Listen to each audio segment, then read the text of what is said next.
বলিউড অভিনেতা অক্ষয় কুমার আবারও একটি অদ্ভুত প্রশ্ন করে আলোচনায় এলেন। 2019 সালে ভারতের প্রধানমন্ত্রী নরেন্দ্র মোদীর সাক্ষাৎকার নেওয়ার সময় তার আম খাওয়া নিয়ে প্রশ্ন করে তুমুল হাসির খোরাক হয়েছিলেন অক্ষয়।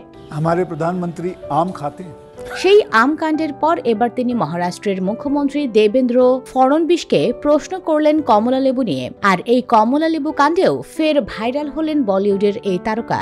মঙ্গলবার একটি জনাকীর্ণ আলোচনা সভায় মহারাষ্ট্রের মুখ্যমন্ত্রীর সাক্ষাৎকার নিচ্ছিলেন অক্ষয়। সেখানেই এই ঘটনা ঘটে। সাক্ষাৎকারের শুরুতেই তিনি উল্লেখ করেন এটি তার জীবনে দ্বিতীয় কারো নেওয়া সাক্ষাৎকার। প্রথমটি ছিল প্রধানমন্ত্রী নরেন্দ্র মোদীর।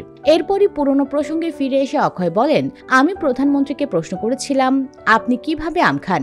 এই প্রশ্ন শুনে সবাই আমাকে নিয়ে খুব মশকরা করেছিল, কিন্তু আমি নিজেকে পরিবর্তন করতে পারবো না। তার এমন স্পষ্ট স্বীকারোক্তির পরই অক্ষয় সরাসরি মুখ্যমন্ত্রী দেবেন্দ্র ফড়নবিশকে প্রশ্ন করেন। মুখ্যমন্ত্রী যেহেতু নাগপুরের মানুষ আর নাগপুরের কমলালেবু বিশ্ববিখ্যাত, তাই অক্ষয় জিজ্ঞাসা করেছিলেন আপনার কমলালেবু খেতে কেমন লাগে। অক্ষয়ের এমন সরল প্রশ্নে মুখ্যমন্ত্রী হেসে ওঠেন।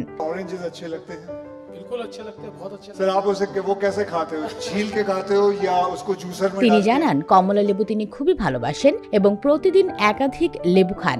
এর সঙ্গে তিনি একটি গোপন কৌশলও ফাঁস করেন। মুখ্যমন্ত্রী জানান তিনি কমলালেবু মাঝখান থেকে অর্ধেক করে কেটে তার উপর নুন ছিটিয়ে একেবারে আমের মতো করে খান। মুখ্যমন্ত্রীর এই নতুন ধরনের খাওয়ার পদ্ধতি শুনে অক্ষয় কুমারও অবাক। তিনি হেসে বলেন, ঠিক আছে, এবার আমিও এইভাবে খাওয়ার চেষ্টা করব।